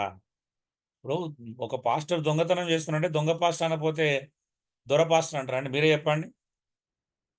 హలో అండి, దొంగ పాస్టర్ అంటారు, దొర పాస్టర్ అవునా కదా? దోచుకునేవాడిని దోచుకునేవాడు అంటారు కానీ దొర అన్నారు కదా. ఇప్పుడు అటు నిర్నిమిత్తం అనలేదు మనం, అవునా అండి? హలో అండి, నిర్నిమిత్తం కన్నామా? కారణం ఉందా? కారణం ఉందన్న. మీరు అంతే చాలా మంది లేఖనాలు శ్రద్ధగా చదవాలి. అందుకే కిందేమున్నది? ద్రోహి అని చెప్పినా నా ఏం చెప్పినా అక్కడ ఏమున్నది? కారణం లేకుండా చెప్పడం గురించి మాట్లాడుతున్నాడు. ఏ కారణం లేకుండా చెప్తే నువ్వు నరకాగ్నిలోనే అవుతావు, కానీ కారణం ఉండి చెప్తే కాదు. అవునా అండి? ఇప్పుడు పౌలు అన్నాడు, అలెగ్జాండర్ అని కంచెరి వాడు నాకు బహు ద్రోహం చేశాడు. ద్రోహి అంటే అర్థం ఏంటిది? అక్కడ కారణం ఉందా లేదా? ఉంది. అన్న కారణం ఉంది. ఇప్పుడు దోసుకునేవాడిని దొంగ అనకపోతే దొర అంటారా అండి? వ్యాపారం వ్యాపారం చేస్తున్నాడు అనకుండా సేవకుడు అంటారు. మీరే చెప్పండి, ఆత్మీయుడు అంటారా? అనలేము. ఇప్పుడు మన పద్యాలు అలాంటి పదాలు ఉంటాయి కదా. వ్యాపారం చేయడం, వర్తకం చేస్తున్నవాడు వర్తమానికుడు ఎట్లాంటి ప్రశ్నలు ఉంటాయి. మరి వర్తకం చేస్తున్నాడు కాబట్టి వర్తకుడు అన్నాం. అవునా అండి? సో ఇవి కాదు, మనకు చాలా మందికి అర్థం కావు. అందుకే ఇక్కడ ఏంటంటే తొందరపడతారు లేఖనాలని బట్టి విమర్శించడంలో. లేఖనాన్ని బట్టి విమర్శించు, కానీ లేఖనాన్ని అర్థం చేసుకుని విమర్శిస్తే బాగుంటుంది. అవునా? విమర్శించడం తప్పు కాదు. స్కూల్ పోయడానికి తెలంతరా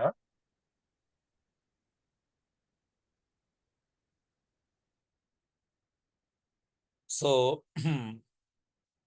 ప్రేమ లేనివాడు ఎక్కడ నిల్చున్నాడే? చీకటిలో, మరణంలో నిలిచి ఉండడం అండి. ఎంత భయంకరమైన మాటలు ఆలోచించండి. ప్రేమ లేనివాడు.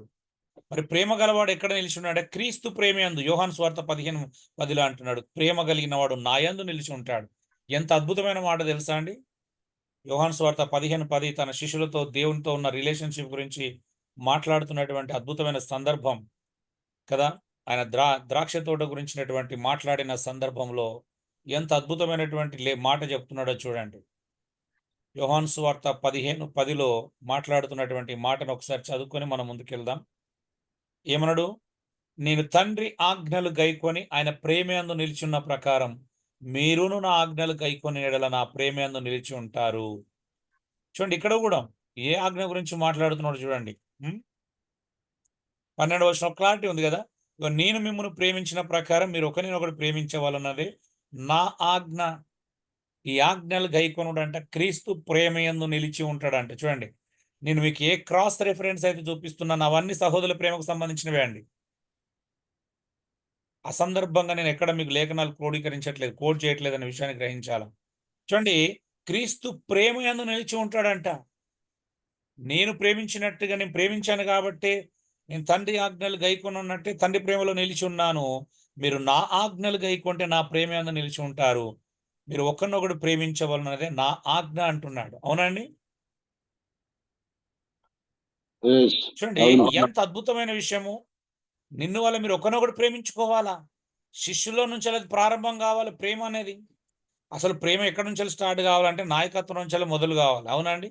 నాయకులు ఒకరినొకరు ప్రేమించుకుంటే సంఘాలు కూడా ప్రేమించుకుంటాయి. నిజమా కాదండి?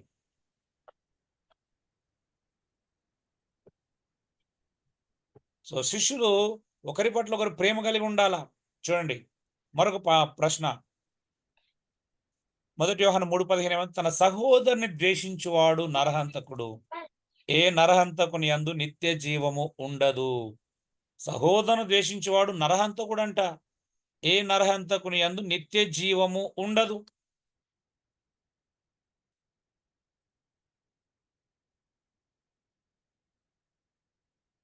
అర్థమవుతుందా అండి? పాత నిబంధన కాలంలో కయీనులాగా తన తమ్ముణ్ణి లిటరల్గా చంపితే అది హత్య. అవునండి? నరహత్య. క్రొత్త నిబంధన ప్రకారం సహోదరులను ద్వేషిస్తేనే నరహత్య. అవునండి? మారిందా? మారలేదా? మారిందా? పాత నిబంధన నరహత్య, క్రొత్త నిబంధన నరహత్య ఒకటి కాదు. రెండు వేరు వేరా? రెండు ఒకటేనా? రెండు వేరు వేరన్న. పాత నిబంధనలో ఒక వ్యభిచారం అంటే స్త్రీ దగ్గరికి వెళ్తే వ్యభిచారమయ్యేది.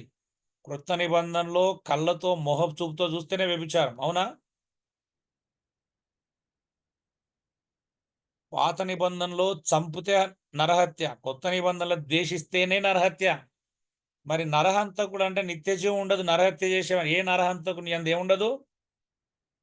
నిత్య జీవం ఉండదు. ఎటర్నిటీ ఉండదు. ఎటర్నల్ లైఫ్ ఉండదు. నిత్య జీవం ఉండదంట అండి.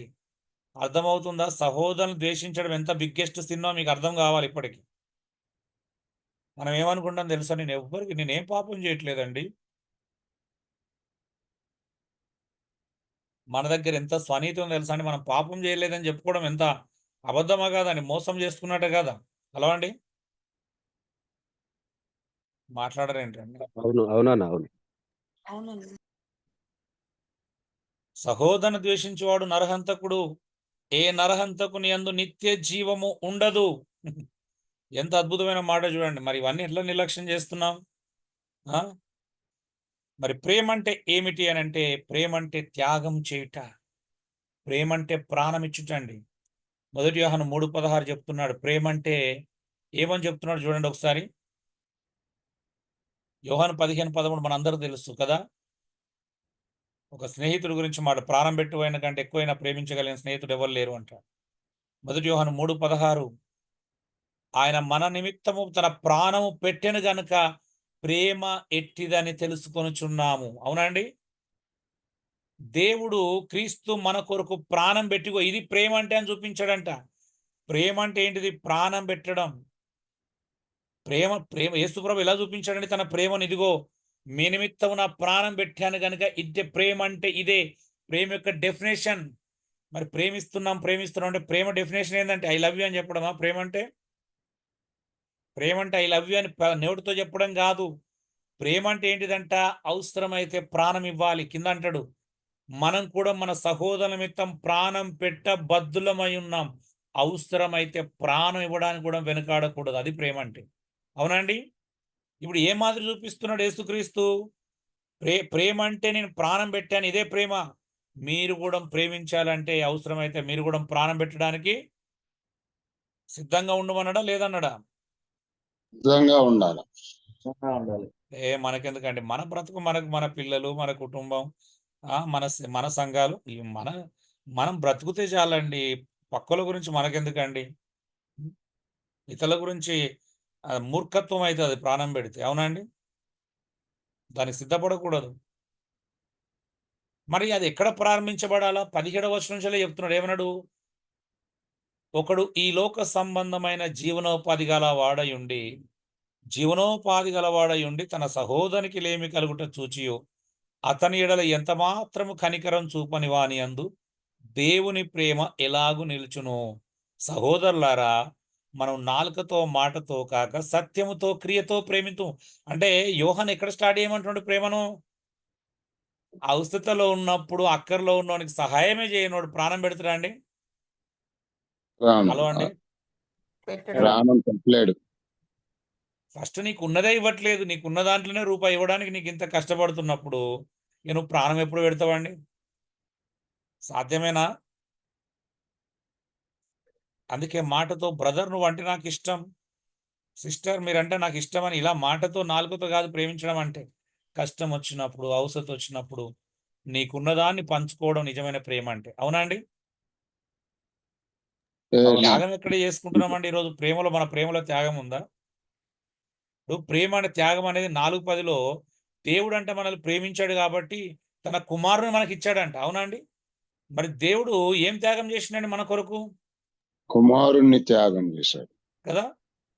యోహాను 3:16లో కూడా చూస్తాం. దేవుడు తన కుమారుని మన కొరకు త్యాగం చేశాడు. చేసిండా లేదా అండి? చేశాడు. అంటే ప్రేమలో ఏముంటదండి? ఇచ్చుకోవడం ఉంటది. ప్రేమలో త్యాగం ఉంటది. ఉంటుందా? ఉంటది. చూడండి 4:10లో కూడా ఎంత అద్భుతంగా ఉంటుంది ఆ లేఖనం. చూడండి ఏమన్నాడు? మనము దేవుని ప్రేమించమని కాదు, తానే మనల్ని ప్రేమించి మన పాపములకు ప్రాయశ్చిత్తమైనడకు తన కుమారుని పంపెను. ఇందులో ప్రేమ ఉంది. దేవుడు అంటే మనల్ని ప్రేమించి ఏం చేశాడు? మనకు పాప విమోచన కలిగించడానికి తన కుమారుని మన కొరకు పంపాడు. ఇందులో ప్రేమ ఉందంట. ప్రేమ ఉంది కాబట్టి తన కుమారుని పంపాడు. అవునండి. ఒక్క మాట. అవును. ప్రేమ లేకుండా ఇవ్వచ్చు కానీ ఇవ్వకుండా ప్రేమించలేమండి. మీరు ప్రేమ లేకపోయినా కొన్ని మంచి పనులు చేయొచ్చు. మీరు ప్రేమ లేకుండా ఇవ్వచ్చేమో కానీ ఇవ్వకుండా మాత్రం ప్రేమించలేరు. త్యాగం చేయకుండా, మనకున్నది ఇతరులతో పంచుకోకుండా ప్రేమించడం అసాధ్యమైనటువంటి విషయం. అవునండి. అవును.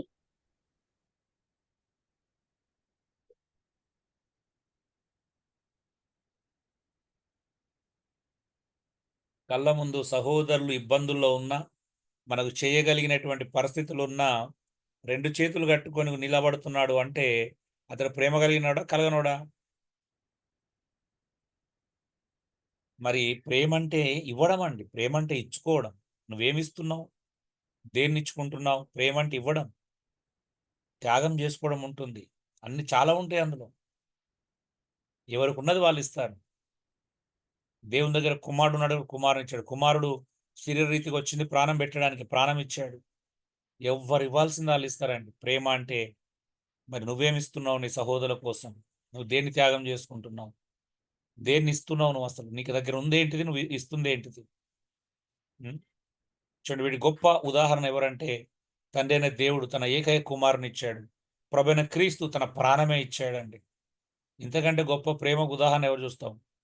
పరిశుద్ధాత్మ దేవుడు తనను తానే మన కొరకు మనలో తాను అప్పగించుకొని మనలో నివసిస్తున్నాడు. ఒక పరిశుద్ధుడైనటువంటి వ్యక్తి, ఒక సున్నితమైన వ్యక్తి, పాపం చేస్తే తట్టుకోలేనటువంటి వ్యక్తి తానే దిగి వచ్చి మన హృదయాంతరంగంలో మనలో నివసిస్తున్నాడు. ఇంతకంటే గొప్ప ప్రేమ, త్యాగం ఏముంటదండి? మరి నీ ప్రేమకు రుజువేంటి చెప్పగలుగుతారా? మీ ప్రేమకు రుజువేంటి? మీరేమిస్తున్నారు సంఘం కొరకు, సహోదరుల కొరకు? మీరు ఏం త్యాగం చేసుకుంటున్నారు? మీ జీవితంలో ఏమి ఇవ్వడానికి ఇష్టపడుతున్నారు? ఒకవేళ సరే మీరు పాస్టర్లు మాకేముంటుంది ఇవ్వడానికి అనుకోవచ్చు. మీరు అయినా కూడా నేను సేవకున్నే, సేవకులుగా నేనేమి ఇస్తున్నాను? పౌలు తన శరీరాన్ని, తన ఆరోగ్యాన్ని నిర్లక్ష్యం చేసి, అంటే పట్టించుకోకుండా సంఘం కొరకు ఎంతో శ్రమపడ్డాడు. అవునండి, సంఘ క్షేమం కొరకు ఆరాటపడ్డాడు, నిద్రలేని రాత్రులు గలిపాడని చెప్తున్నాడు. ఆయన ప్రేమ అద్భుతమైనది సంఘం పట్ల. నిజమా కాదండి? Hello,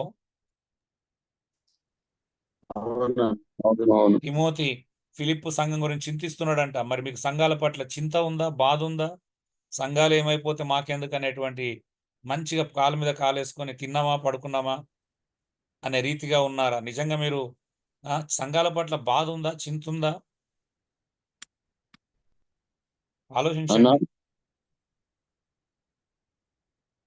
so dear brothers and sisters, దేవుని ప్రేమించడం అంటే అదొక మాటతో ఆగిపోయేది కాదు. అది జీవితం, అది క్రియ, అది క్రియారూపకమైనది. ఆజ్ఞలు తెలిసి ఉండడానికి సంబంధించింది కాదు, ఆజ్ఞలు ఎరుగుండటానికి సంబంధించింది కాదు, ఆజ్ఞలు గైకొనడానికి సంబంధించింది, ఆజ్ఞలు అనుసరించడానికి, ఆచరించడానికి సంబంధించింది, ఆజ్ఞలు పాటించడానికి సంబంధించింది, ఆజ్ఞలు అన్నిట్లో చూపించడానికి సంబంధించింది, క్రియారూపకంగా కనబరచడానికి సంబంధించిందండి ప్రేమ అంటే. అంతేగాని ప్రేమ అంటే అదేదో మనసు ఓన్లీ ఎమోషన్కి సంబంధించింది కాదు. అది కేవలం భావోద్రేకం మాత్రమే ఉండదు ప్రేమలో, అది క్రియారూపకమైనది. అది ఎంత దూరమైనా వెళ్తుందండి ప్రేమిస్తే, ఎంత త్యాగానికైనా అది సిద్ధపడుతుంది. లేకపోతే అది ప్రేమ కాదు. మరి మన ప్రేమ యథార్థమైనదో వాస్తవమైనదో కాదో పరీక్షించుకోవాల్సినటువంటి అవసరం చాలా ఉంది. కాబట్టి డియర్ బ్రదర్స్ అండ్ సిస్టర్స్, ప్రేమైన సేవకులారా, మీరు సరిగా ఉంటేనే మీరు సంఘాలను కట్టగలుగుతారు. మీ ప్రేమ సంఘాలు పరిపూర్ణంగా ఉంటేనే సంఘాల ప్రేమను మనం నింపగలుగుతాం. సంఘాల మనుషుల హృదయాల ప్రేమ నింపగలుగుతాం, నిస్వార్థమైన ప్రేమ నింపగలుగుతాం. కాబట్టి ముందు మీరు పాటించండి, సంఘాలకు నేర్పించండి ఆ ప్రేమను. Thank you. గాడ్ నీ బ్లెస్ యు. ప్రేమకు రుజువేంటి?